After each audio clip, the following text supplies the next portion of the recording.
Hi everyone, welcome back to another video. So in this video I'm going to show you if the Copilot option is not appearing in the taskbar items, so how you can get the Copilot. So first thing, you have to make sure that your version of window is 23H2. As you can see here, my version is 22H2, so I am not able to get the Copilot. So to get the Copilot, just click start and click settings.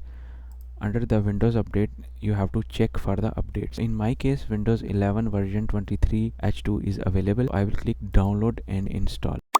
So here you can see that Windows 11 version 23H2 downloading is started already. Now as you can see, download and installation process is finished. Here you can see the restart now option. So now we will restart the computer and we will see the effect. So here if we see in the start of task bar items, we will see the Copilot icon. So this way we can use the Copilot in Windows 11. After this update, you will also see the Copilot icon in Microsoft Edge as well.